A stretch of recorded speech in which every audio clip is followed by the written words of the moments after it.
Olá, sejam bem-vindos ao podcast da FEICOM. Eu sou o Bruno Loturco, fundador da Gru Insights, e hoje recebo aqui o Ricardo Gazeta, diretor de novos negócios do ecossistema Cienge, e o nosso tema hoje é falar sobre como quebrar um paradigma vigente na indústria da construção e transformar a frente de compras e suprimentos como não apenas um centro operacional, mas sim um centro que é capaz de gerar lucro e ganho de eficiência e resultado para as construtoras. Ricardo, prazer te receber aqui, obrigado por aceitar o nosso convite. Prazer todo meu, obrigado Loturco pelo convite, obrigado pessoal da FEICOM, prazer estar aqui, o evento está incrível esse ano, muita gente, né? A gente está aqui no meio da confusão, no meio do barulho aqui, e tá muito legal, prazer. Eu acho que o papo vai ser super legal para a gente falar um pouquinho sobre a nossa visão com relação aos suprimentos e como ele pode melhorar e influenciar os resultados da construção civil. Exatamente, a gente está aqui dentro a feira, inclusive está um sucesso, está bem lotada esse ano, muito bom isso, é sempre bom ver as pessoas vindo atrás de mais conhecimento, de mais interação, networking, que é o que movimenta a nossa indústria no fim das contas, né? Sem dúvida. Muito bom, Ricardo. Eu achei muito interessante que aqui no nosso papo prévio, nosso briefing aqui, a gente chegou num ponto em comum de começar a entender o centro as áreas de compras e suprimentos das construtoras como uma frente que tem um potencial estratégico muito grande, inclusive para gerar lucro para as construtoras. E essa é uma mudança que, inclusive, você, nas suas falas, vem propondo, né? Para que essas áreas sejam cada vez mais profissionalizadas, que elas ganhem cada vez mais qualificação, para que sim consigam transformar essa frente não apenas numa área de suporte operacional, mas em um pilar estratégico de rentabilidade. Aí a pergunta é muito simples. Como? Boa. Eu acho que essa é realmente uma das nossas bandeiras, né? O ecossistema Cienge, ele vem ao longo dos anos trazendo tecnologia e provocações, até mais do que tecnologia, né? Acho que a gente vem trazendo provocações e conceitos para dentro da indústria da construção para que a gente possa, de fato, capturar todo o valor que existe, né? E a gente sabe que dentro dos suprimentos, acho que você falou como uma transformação, eu não diria nem que é uma transformação, né? Eu acho que é quase que uma reparação histórica do valor estratégico da área de suprimentos, né? Se você parar para pensar na estrutura de custos de um empreendimento, de uma obra, né, a gente tem lá 60% disso sendo concentrado em suprimentos, né? E se você parar para pensar o que gere a área de suprimentos, ela gere basicamente três coisas, né? Preço, ela gere prazo e ela gere risco. Isso no final do dia, tudo é margem, né? Isso não é operação. E hoje a gente vê a área de suprimentos ainda sendo tratada de forma muito operacional. Os processos são muito fragmentados. Ainda tem muito trabalho manual e sem rastreabilidade, sem inteligência por trás. Então, obviamente, tem uma oportunidade gigante para a gente, com um aporte tecnológico, né, mas também com um aporte conceitual, transformar a área de suprimentos num driver estratégico da construtora. Porque depois dos suprimentos, quando você toma uma decisão errada, na operação, dificilmente você vai recuperar aquele valor, aquela margem que eventualmente você perdeu. Então, eu acho que tem um alerta importante aí para as construtoras, para as incorporadoras, de olhar a área de suprimentos de uma forma absolutamente diferente. Você trouxe um ponto que eu acho que a gente já não pode deixar de olhar para isso há muito tempo, mas numa era em que a gente está falando de inteligência artificial, cada vez menos, né? Então, a gente tem que prestar muita atenção em como a gente digitaliza os processos, e essa frente de compra e suprimentos ela é até um pouco óbvia de como a digitalização pode ser aplicada, né? Como que e aí, trazendo um pouco da sua experiência com o ecossistema Cienge, como que uma integração de processos, uma integração de dados traz uma visão mais de floresta para esse processo, e que tipo de resultado as construtoras podem almejar ao pensar em digitalizar essa frente de compra e suprimentos? Cara, se você me permite, Loturco, eu queria dar um passo para trás, porque eu acho que a gente falar de digitalização como fim, né, passa a sensação de que a gente está apenas pensando na visão tecnológica, né? Mas quando você fala da visão floresta, a visão ecossistema, né, que talvez seja o tema que a gente mais convive, tem a ver com integração de processos, integração de cadeias. A tecnologia é só um meio, ela funciona como uma cola para isso acontecer. E quando você fala, por exemplo, do processo de compra, de cotação e de gestão de fornecedores, hoje, cada momento do comprador ele é um momento único. Ele é um processo definido ali em si mesmo, né? E eu explico isso melhor. Ele é um processo que ele parte com pouca ou nenhuma rastreabilidade. Então o comprador vai começar a fazer um processo, ele eventualmente tem reflexo de uma memória, de um relacionamento que ele teve anterior com aquele fornecedor, ou eventualmente algum registro, mas ele não sabe o contexto daquele preço, ele não sabe como aquele preço e aquele fornecedor se relaciona com o mercado neste momento em dados reais. Então, quando a gente fala de digitalização, acho que primeiro passa por esse conceito de a gente entender que o dado, que a tecnologia, ele vai trazer muito mais valor para a decisão e não para a operação, né? A gente não está falando aqui de trocar a forma como se trabalha, a gente está falando de aprimorar a forma como se trabalha com a integração de dados, né? Outro tema que eu acho que é fundamental dentro da indústria de suprimentos, dentro da cadeia de suprimentos, melhor dizendo, da indústria da construção, é a questão dos insumos, né? Hoje, o comprador, ele faz um papel que é importante sob o ponto de vista do objetivo final do negócio, mas que ele é hercúleo, né, sob o ponto de vista do volume de trabalho, que é traduzir o que as áreas de engenharia, né, as áreas de planejamento pensam do que são os insumos versus aquilo que os fornecedores entregam em termos de insumos, né?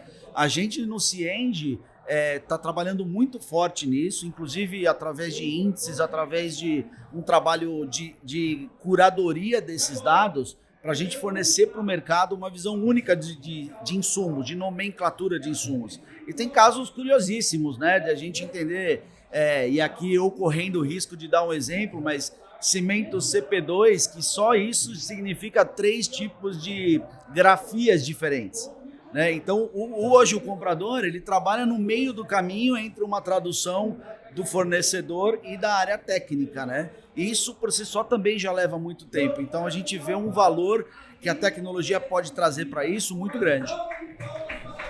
Esse é um exemplo interessante, a gente tem até aquele exemplo clássico de nomenclatura, que é joelho, cotovelo, exatamente, a mesma peça, né? Quando a gente entra assim, eu dei um exemplo clássico do cimento, que talvez seja o mais simples, o mais básico, mas quando a gente entra para a parte hidráulica, quando a gente vai para acabamento, por exemplo, falar de cor de piso, né? Cara, cada fabricante entende a cor do seu piso de uma forma, o material também, a nomenclatura do material de uma forma, e aí é um campo muito fértil para a IA atuar. A gente já vem fazendo vários estudos, vários testes com uma aplicação real disso, usando a IA para tirar um pouco dessa, eu diria, dessa distopia entre a forma como a gente entende os suprimentos dentro da indústria.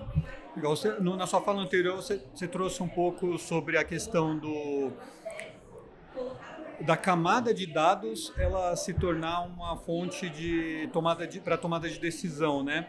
Mas sem tirar o aspecto, vamos dizer assim, humano do comprador, que ele tem um jeito de trabalhar, tem uma cultura.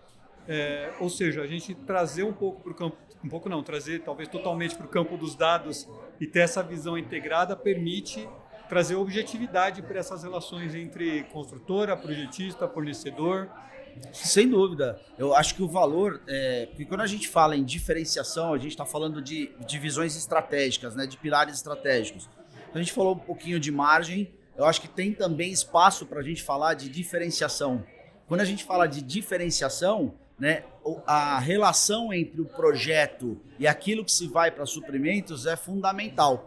Só que quando o comprador ele inicia esse processo do zero, ele também está sujeito às condições de mercado.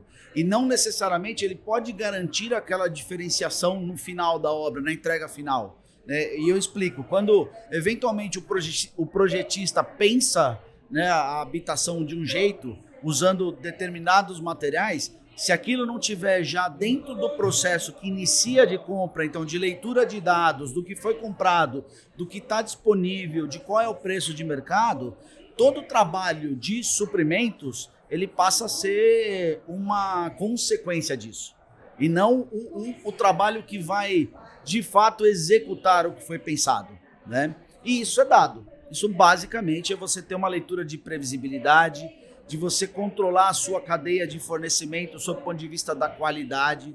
Eu acho que você trouxe um ponto importante que é hoje, talvez, onde a gente encontra mais debate, né? Que é, mas qual é o papel do comprador? Cara, o papel do comprador é fundamental. O comprador continua sendo o grande decisor, e quando a gente fala até de estratégia, ele passa a ser uma parte muito mais importante do que é hoje, né, dentro da estrutura das construtoras. Porque a partir do momento que ele tem dado para tomada de decisão, o valor dele, sob o ponto de vista da negociação, do que ele entende do mercado, é potencializado, né? Então esse é um pouco do que a gente acredita que dados pode entrar nessa cadeia para transformar. E o papel do comprador é fundamental, até para a gente pensar que grande parte do fluxo financeiro de uma obra passa pelo comprador. Então, sem dúvida. Se esse profissional não for valorizado... Cara, vou até dividir com vocês um dado aqui que a gente tem dentro do nosso ecossistema, né? Dentro do ecossistema Cienge, a gente viu passar em 2025 um volume de 84 bilhões de reais gastos em insumos, né? Parte do movimento dos nossos clientes. Então eu sempre começo com essa provocação, né? Você colocaria 84 milhões de reais para ser gerido por alguém que não tem as ferramentas para isso, que de fato não está usando o melhor que se pode prover para tomada de decisão? Eu acho que aí é que tem um ponto grande para a gente inflexionar e mudar a mentalidade do setor, né? E nesse fluxo financeiro, qual que é a importância de ter soluções financeiras conectadas nesse processo entre construtora e fornecedor, e como que isso impacta tanto o custo final do empreendimento quanto o fluxo de caixa? Total, cara, total. Acho que a gente falou, e eu gostei do termo que você usou, né, da visão de floresta, né? Quando a gente fala da visão de ecossistema, e partindo do conceito que o ecossistema ele é de fato a organização da cadeia até antes da tecnologia, tem uma relação direta entre o fluxo de caixa da construtora e o fluxo de caixa do fornecedor. Porque muitas vezes o fluxo de caixa do fornecedor ele é parte componente do preço, ele é parte componente da negociação.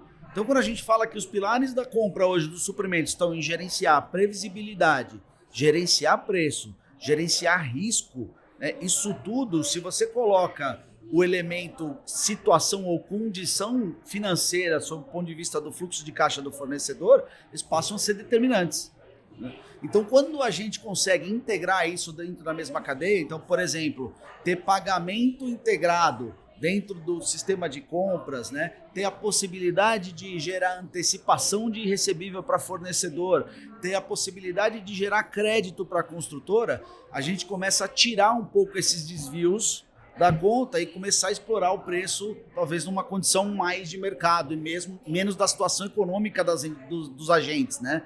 Acho que a gente passa a tirar um pouco da tensão entre eles, de um proteger o outro, e vai para realmente o valor do produto, o valor do insumo, o que está sendo negociado. Que a gente não pode esquecer também que a gente está falando de um setor extremamente pulverizado, com fornecedores e construtoras, né, com players de uma forma geral, em realidades muito diferentes. Sim, sem dúvida. Empresas altamente digitalizadas e outras que estão lutando ali para pagar a folha de pagamento no fim do mês. Exatamente. Então, eu acho que independente disso, né? Aliás, até usando isso também como um motor, né? A gente, e aí falando um pouco menos talvez de suprimentos, mas de toda a visão que a gente tem do ecossistema da construção civil, sob o ponto de vista de solução, a tecnologia ela é sem dúvida o caminho para diminuir essa diferença entre você ser um pequeno incorporador que eventualmente tem menos ferramentas para fazer o seu negócio. E aí eu estou falando de ferramentas de produção, mas também estou falando de acesso a crédito, gestão de fornecedores e todo o resto, comparado com um grande fornecedor. A gente vai tirando da frente esses elementos para a diferenciação ficar de fato naquilo que importa. Que é, cara, você é bom em fazer você é bom em vender, em construir, em incorporar e fazer o seu negócio? Ótimo. Então a tecnologia ela não pode ser o diferenciador, né? A diferenciação está em outros aspectos do conceito do negócio, né? Exatamente, ajudar ambos os lados para que todo mundo cresça junto. Perfeito, né? É isso mesmo, é isso mesmo. Muito bom. E aqui a gente está já falando de uma próxima onda de produtividade, até em virtude das condições de mercado que se apresentam, com uma escassez de mão de obra que, convenhamos, não vai melhorar muito. A gente não vai ter mais mão de obra disponível, dado até a nossa pirâmide demográfica se invertendo. Não é exatamente a minha área de especialidade, mas posso dizer, pelo tudo que eu tenho escutado, né, estando próximo do ecossistema Cienge em vários aspectos, né, não só no aspecto dos suprimentos, que essa é uma realidade mesmo. Acho que a gente vai enfrentar, a gente não está enfrentando talvez uma seca, né? Não é um problema de estiagem que vai passar. Eu acho que a gente está convivendo com um novo patamar de mão de obra, um novo custo de mão de obra, uma nova visão de como a mão de obra tem que ser tratada dentro do ecossistema, né? Nesse contexto, o que a gente pode esperar para os próximos anos em termos de tecnologia e integração de processos por meio de tecnologia? Você vê o mercado evoluindo em qual sentido? Eu acho que, resumindo um pouco do que eu falei aqui, né? Eu acho que a gente está muito focado e enxerga muitas possibilidades do setor, passando, obviamente, por integração de processos, né? Então, a gente fala bastante de IA e eu acho que é importante quando a gente fala de IA, abrir um guarda-chuva de conceitos enormes, né? Porque IA como produtividade, eu acho que essa é uma aplicação, né? IA como uma ferramenta de produtividade, mas a IA principalmente como alguém um agente que ajuda a gente a arquitetar processos, né? E que dá mais clareza para tudo que é feito dentro da construtora. Então eu vou fazer projeto com uma capacidade de entender o que foi feito lá atrás e o que pode ser feito para frente, olhando contextos que são muito mais dinâmicos de mercado do que simplesmente o dado estático. Então, esse é um aspecto, né? A IA como um grande organizador da cadeia. O outro aspecto que é inevitável, né, são a questão dos agentes. Eu acho que boa parte do trabalho de negociação, de comunicação com fornecedores, né, falando mais de suprimentos, pode ser muito bem feito por IA e gerar tempo para que o comprador pense nos melhores contratos, nas melhores condições e que invista tempo para contratar aquilo que precisa ser contratado. E, obviamente, assim, no nosso setor, a adoção de tecnologia ainda é tratada como uma tendência, né? A gente sabe que a gente tem uma concorrência pesada do Microsoft Excel, né? A gente tem uma concorrência pesada de softwares que não são necessariamente para isso, mas que a gente usa bastante, que nossos clientes usam bastante, que o mercado usa bastante.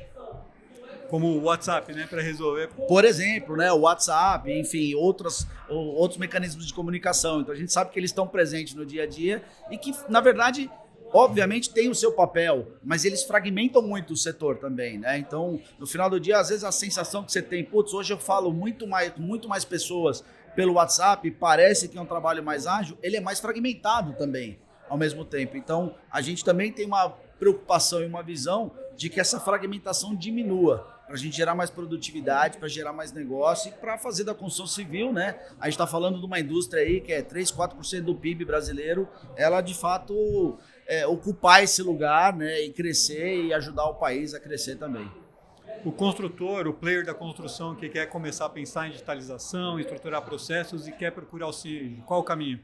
Bom, aqui na FEICOM é o nosso stand aqui, é o E49, a gente está aqui logo no comecinho e obviamente através do nosso site, né, do www.cienge.com.br, a gente tem todas as informações ali e ali ele pode encontrar todas as nossas soluções e iniciar uma conversa conosco para que a gente possa fazer negócio juntos. Perfeito, Ricardo. Obrigado pela presença, pela disponibilidade de compartilhar conhecimento com a gente. Essa visão de tecnologia é fundamental para a gente fazer a indústria da construção cada vez mais forte. Foi um prazer, eu agradeço muito, agradeço também o convite da FEICOM. É muito importante no nosso setor esse tipo de espaço que a gente possa ter para trocar ideia, porque de fato a gente vive aí um cenário cheio de desafio. O ano de 26 é cheio de desafio também. A gente tem reforma tributária, a gente tem uma série de assuntos rodeando o nosso setor e quanto mais a gente debater e falar, com certeza a gente vai chegar em soluções muito melhores. Se comunicando que a gente chega lá, né? É isso aí. Muito Valeu, obrigado. Ricardo. Obrigado.